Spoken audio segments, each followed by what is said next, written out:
नमस्कार मित्रांनो, आज आपण सेंट्रॉइड आणि सेंटर ऑफ ग्रॅव्हिटी चे प्रॉब्लेम घेणार आहोत आणि थिअरी घेणार आहे. तर सेंट्रॉइड म्हणजे काय? The point at which the entire area of plane lamina और plane figure is to be act. हे पहा, the point at which the entire area or of area of plane lamina or plane figure is supposed to be act irrespective to the position of lamina is known as a centroid. म्हणजे एखादा असं जर rectangle आहे हा त्याचा पूर्ण जो area आहे इथे ऍक्ट होत असतो डायगोनलच्या टच पॉइंट त्याला म्हणायचं सेंट्रॉइड. आणि सेंट्रॉइड कुणासाठी असतो? प्लेन फिगरसाठी. कोणत्या फिगरसाठी? प्लेन. जसं की रेक्टँगल, स्क्वेअर, सर्कल. लक्षात. हा सेंट्रॉइड म्हणजे काय? ज्या पॉइंटवर इंटायर एरिया ऍक्ट होतो त्याला म्हणायचं सेंट्रॉइड. हा चॅप्टर खूप चांगला आहे समजलं तर. आले नंतर centre of gravity, the point at which the whole weight of the body is to be act. Whole weight जर ऍक्ट होत असेल irrespective the position of body is known as the centre of gravity. For example इकडे बघा, sphere, हा sphere, कोन, इथं व्हॉल्युमेट्रिक figure असतो. कोन, sphere, आले हा सिलेंडर, याच्यावर जे ऍक्ट होतं त्याला काय म्हणतो आपण? Centroid. Centre of gravity. Centroid आणि सेंटर ऑफ ग्रॅव्हिटी कळालं. हा याचा डिफरन्स जरी आला तर तुम्हाला दोन दोन पॉईंट लिहिता येतील. आता नेक्स्ट फॉर्म्युले. सगळ्यात पहिले सेंट्रॉइड ऑफ सर्कल सांगतो. बघा, सर्कलचा फॉर्म्युला, सेंट्रॉइड ऑफ सर्कल हे पण विचारलेलं आहे बरं तुम्हाला. 2-2 मार्काला हे पण फॉर्म्युला विचारू शकते. एक्स बार, हे पहा, हे काय असतं? Diameter D. हा एक्स बार. एक्स बार म्हणजे आडव्याचे दोन भाग केले, आडव्याचे हॉरिजेंटल के अगर दो भाग किए तो उसको बोलते हैं एक्स बार. ये डायमीटर है d/2. एक्स बार काय राहील? d/2. आणि वाय बार पण इथं d/2 राहील. उभ्याचे दोन भाग. तर उभा आडवा इथं डायमीटरचे ना. सर्कल हे सिमेट्रिकल फिगर असते. सिमेट्रिकल फिगर मध्ये x bar is equal to y bar आहे याच्यासाठी. आणि what is the area of circle? Pi r square किंवा π/4 d स्क्वेअर. दोन्हीपैकी कोणताही वापरू शकतो. π/4 d स्क्वेअर. हा हे झालं सेंट्रॉइड ऑफ सर्कल. सेमी सर्कलचा सेंट्रॉइड तुम्हाला फॉर्म्युले पण विचारलेले. सेमी सर्कलचा सेंट्रॉइड इथं ऍक्ट होत असतो जी. याचा इथं सेंटरला ऍक्ट होत असतो, याचा जी इथं ऍक्ट होत असतो. तर तो इथून ते इतका डिस्टन्स असतो मित्रांनो 4r/3π. किती असतो? 4r/3π. हा तर आपल्याला एक्स बार विचारला. एक्स बार जर विचारला तर आडव्याचे दोन भाग करायचे. म्हणजे डायमीटरचे एवढं एवढं डीचे ना, त्याचे दोन भाग एक्स बार d/2.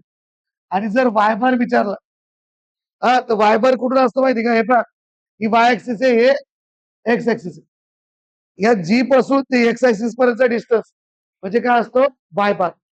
उभं उभं बाय 2 उभं उभं डिस्टन्स. तर किती येतो? या जी पासून सेंट्रॉइड पासून ते एक्स ऍक्सिस पर्यंत डिस्टन्स किती येतो? 4r/3π. 4r/3π सेमी सर्कलचा फॉर्म्युला. आणि एरिया काय असतो सेमी सर्कलचा? πr square by 2. आलं लक्षात? समजलं? जर सेमी सर्कल असं काढलं तुम्ही,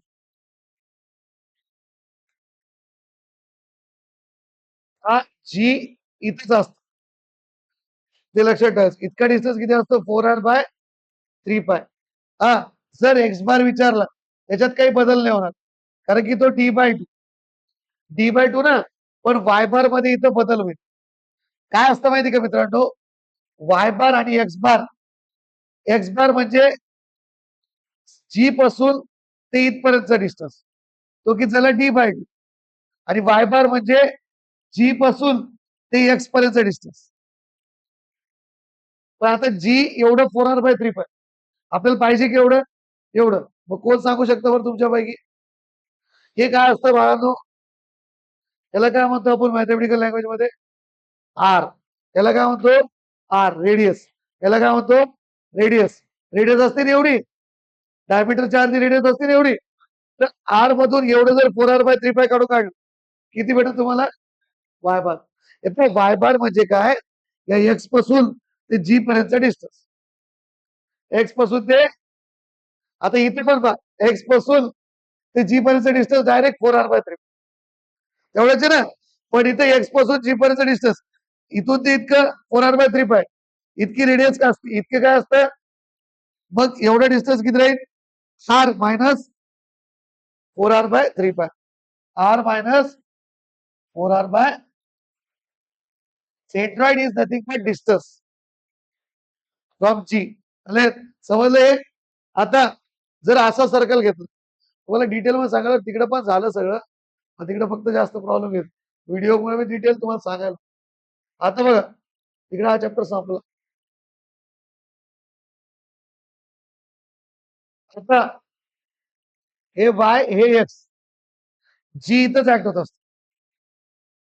तुम्हाला जी कुठे ऍक्ट होतं प्रत्येक फिगरचं माहित पाहिजे. 4r मध्ये मग तुम्हाला डोक्याने उत्तर लिहिता येत. मग काय असतं मित्रांनो, परीक्षेत कुठलाही प्रॉब्लेम होतो, कोणची पण कंपोज करून फिगर येत. म्हणजे समज आईस्क्रीम कोन, हा वरी ते आईस्क्रीमची लेअर आणि खाली कोन. मग तुम्हाला डोकं लावून जर याचे प्रॉब्लेम सोडवता येत असले तर अभ्यास करायची गरज नाही याच्यात. जर डोकं लावून नाही सोडवता आले आणि जे शिकवले नाही ते आले तर तुमचं अवघड होऊ जाईल. लक्षात, शिकवलेले आले तर काही टेन्शन, आणि शिकवलेलेच येते. एक्स बार, इकडे बघा, एक्स बार आणि वाय बार. आता इथं बघा, एक्स बार म्हणजे काय असतं? जी पासून ते वाय पर्यंत डिस्टन्स, डायरेक्ट इथं 4r/3π आले. आणि इथं बघा, वाय बार म्हणजे काय असतं? एक्स पासून ते जी पर्यंत डिस्टन्स, हे किती राहील रे? आर किंवा d/2. तुम्हाला माहिती एवढं काय असतं? डायमीटर असतं ना, एवढं डायमीटर असतं, हे d/2 किंवा आर. d/2 और आर एकच आहे. समजलं का? हे झालं. नंतर पुन्हा आता असं जर घेतलं, हे मुद्दाम एक्सप्लेन करायला, नंतर प्रॉब्लेम जेव्हा अवघड नाही झाला. असं जर घेतला, हा अशी फिगर घेतली,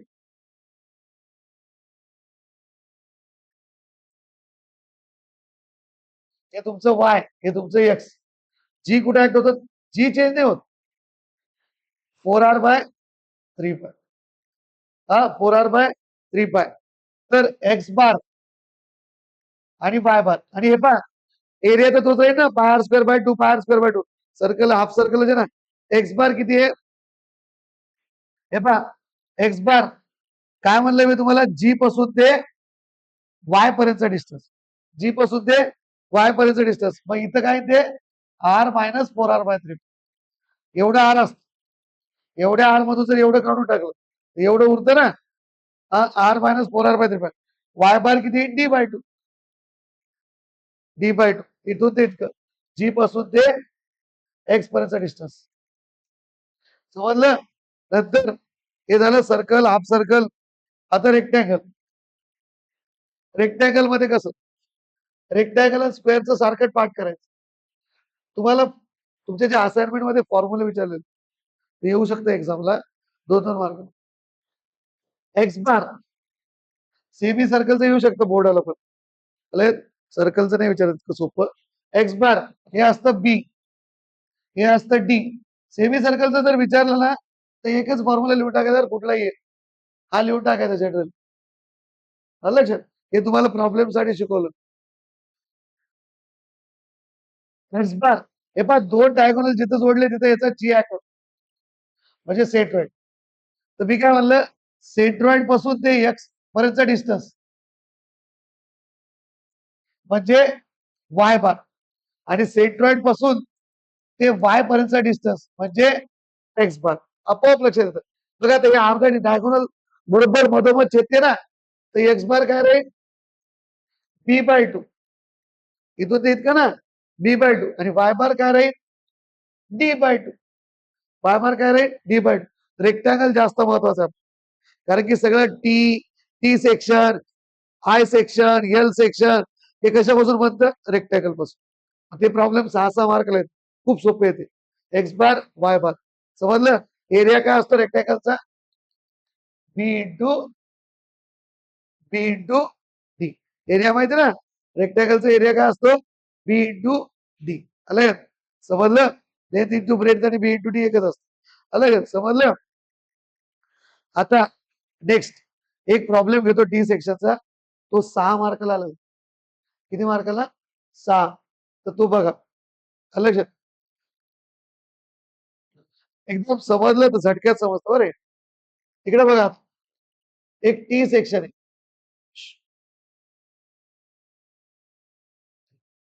खूप सोपे प्रॉब्लेम आहे बघा. असं दिलंय समज 100 into 100 into 10. Calculate the centroid of T section having dimension 100 into 100 into 10. किती मार्काला येऊ शकतं 6. हा आलेलं आहे. तर इकडे बघा आता सगळ्यात पहिले काय करायचं बघा. सगळ्यात पहिले प्रॉब्लेम दिल्या सिमेट्रिसिटी बघायची. हा फिगर सिमेट्रिकल आहे का. अरे कुणाला सिमेट्रिकल एक्स ला आहे का वायला. आता इथं जर बघितलं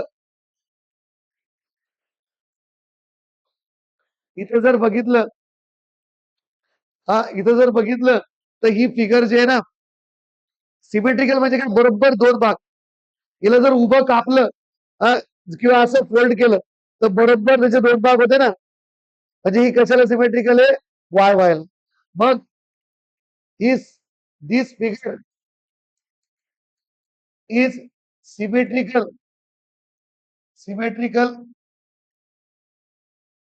to y y. Therefore y bar आपलं एक्स बार डायरेक्ट भेटत असतो. सिमेट्रिकल टू वाय वाय असलं म्हणजे आडव्याचे 2 भाग बरोबर होते ना. आडव्याचे 2 भाग. आता हे किती आहे कसं करायचं माहिती का. असं दिलं 100 इंटू 100 इंटू 10. हे 100 हे टोटल 100. असं दिलं असेल टोटल 100 बरं. ह्याच्यात पण हुकलं तर मार्क जाते. हे 10 आणि हे पण 10 आलं. तर एक्स बार डायरेक्ट 100 भागिले 2. 3 नाही तर 2 मार्क पक्के. एवढं लय. किती मार्क पक्के 3 नाही तर 2 जर सिमेट्रिकल आलं तर. किती 50. 6 मार्कला तर 3 मार्क द्यायला पाहिजे. आता वाय बार साठी काय करायचं. वाय बार साठी फॉर्म्युला असतो. काय फॉर्म्युला असतो A1 Y1. एक्स बार साठी पण असतो पण सिमेट्रिकल नसत तर A1 Y1 plus A2 Y2 divided by A1 plus A2. इथे एक्स बार साठी असंच असतो X1 X2 असतो. आलं पण इथं सिमेट्रिकल असल्यामुळे एक्स बार काय भेटला आपल्याला डायरेक्ट भेटला. तर आता बघा याला कंपोजिट फिगर मध्ये ना 2 रेक्टँगल जोडले. आलं. आता काय करायचं माहिती का आपल्याला A1 काढायचं Y1 काढायचं A2 काढायचं Y2 काढायचं पुटअप करायचं. संपला खेळ 6 मार्क. आता बघा A1 लहान लेकराला येते A1 याला 1 नाव द्यायचं याला 2 नाव द्यायचं. इथं असं 2 रेक्टँगल वेगळे करायचे. पहिलं हे 10 आणि हे किती आहे बघा. हे 100 टोटल आहे. 100 मधून 10 गेले 90. तर पहिलं 90 इंटू 10 900 mm. चला A1 आलं तर A2 काढायचं. एवढं रेक्टँगल 100 इंटू किती येतं हे 1000 mm. समजलं. आता कोण राहिलं Y1 आणि Y2. Y1 आणि Y2. Y1 म्हणजे उभं बाय 2. आताच बघितलं ना सेंट्रॉइड तेव्हा असं याचा सेंट्रॉइड जी पासून ते एक्स पर्यंत डिस्टन्स म्हणजे वाय. इथं सेंट्रॉइड इथं ऍक्ट होत असतं म्हणजे अर्ध 90 भागिले 245. खूप सोपं आहे. 90 भागिले 245 कळलं. आता याच इथं 10 भागिले 2 रेक्टँगल एवढंच आहे ना. रेक्टँगलचा फॉर्म्युला रेक्टँगल हे बाकीचं उरलेलं 10 भागिले 2 10 भागिले 2. पण मी काय म्हणलं सेंट्रॉइड म्हणजे काय इथून ते एक्सपर्यंत डिस्टन्स. आपल्याला काय असतं माहिती का ते काय म्हणते from bottom. Calculate the centroid from bottom. तर बॉटम म्हणजे एक्स पर्यंत यायचं. मग रेक्टॅगलचा फॉर्म्युला 10/2 संपला. मग उरलेला डिस्टन्स ऍड करायचं. 10/2 प्लस 10/2 प्लस 90 95. समजलं? हे समजलं की अख्खं पूर्ण चॅप्टर समजलं. तिकडे तेच झालं. दोन प्रॉब्लेम घेतलेत फक्त रोज, तरी अख्खा चॅप्टर कुठं आले 95. समजलं? आता बघा फॉर्म्युल्यात व्हॅल्यू टाकायची. A1 किती आहे 900 इंटू Y1 45 प्लस A2 किती आहे 1000 इंटू Y2 किती आहे 95 bracket close divided by 900 plus 1000 किती येतं सांगा बरे. किती 40 नाही, नीट सांग. किती येतं बघा.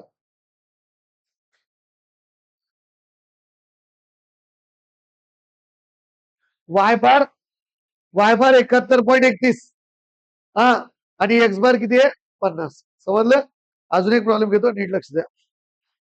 सेम बघा. आता एका प्रॉब्लेम समज 2 मिनिट आपण एक्झामचा प्रॉब्लेम घेऊ. हा, एक्झामचा प्रॉब्लेम घेऊ. इकडे बघा 6 मार्काला आलेला टी सेक्शनचा, म्हणजे तुमचा विश्वास बसत 6 मार्काला कसं येतं.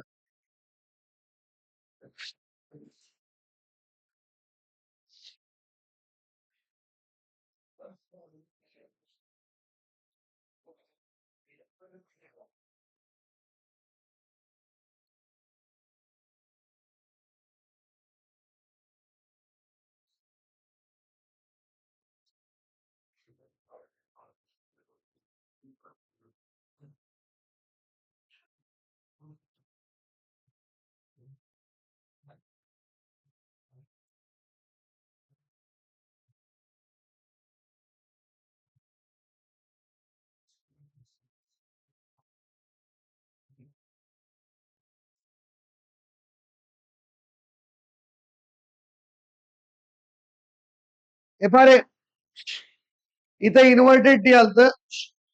इन्व्हर्टेड टी आलत. हे पारे 6 मार्काला इन्व्हर्टेड टी म्हणजे उलट टी आलत. उलट टी पण कसं आहे सांगतो. हा, मग पुन्हा सरळ टी उलट टीचे अजून प्रॉब्लेम घेऊच. हा, उलट टी म्हणजे उलट काढायचं. इन्व्हर्टेड म्हणजे उलट.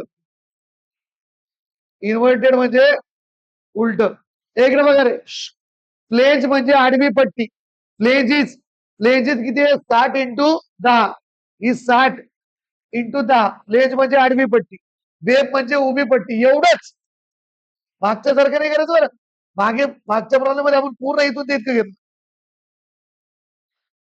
काऊन करते अशा भाषेतील. आणि फ्लेंज आणि वेबच्या भाषेत दिलं ना, फ्लेंज म्हणजे फक्त एवढं आणि वेब म्हणजे फक्त एवढं. समजलं का? हे फ्लेंज आणि वेबच्या भाषेतील आलं. कळलं? हा, डायग्राम देत नाही. हा, 6 मार्काला म्हणून डायग्राम देत. प्रॉब्लेमच खूप सोपं आहे. 6 मार्काच्या खरं तर लायकीच नाही.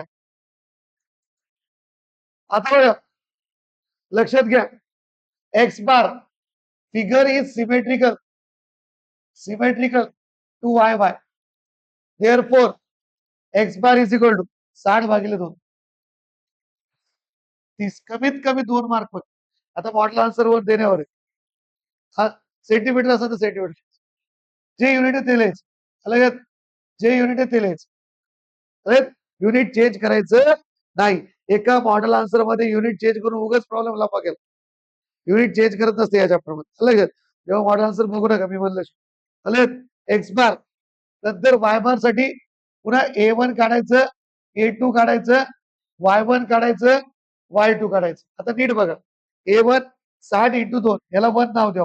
आपण काय करायचं माहिती का, कधी पण जो खालचा आहे ना एक्स ला चिटकलेला त्याला 1 नाव द्यायचं, जो वरचा आहे त्याला 2 नाव द्यायचं. मागच्या सारखंच.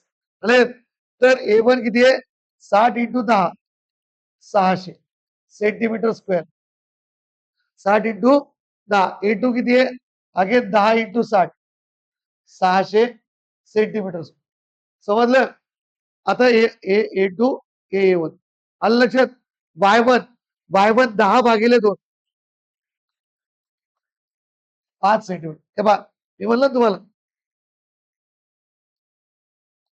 जी पासून ते एक्सपर्यंस डिस्टन्स म्हणजे y 10/2 y2 60/, रेक्टँगल एवढा आहे ना 60/2 पण कुठपर्यंत यायचं आपल्याला मग किती ऍड करतात झालं सब कन्सेप्टच समजली 60/2 10 म्हणजे 40 अरे 40 मग आता y bar a1 y1 plus a2 y2 divided by a1 plus a2 a1 y1 plus a2 y2 divided by a1 plus a2 तर आता a1 किती आहे 600 इंटू y1 किती आहे 5 प्लस a2 किती आहे 600 इंटू y2 किती आहे 40 ब्रॅकेट क्लोज 600 प्लस 600 किती येतं उत्तर किती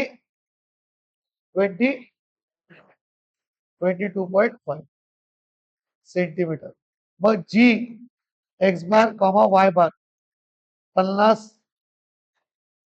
कॉमा 30 कॉमा 22.5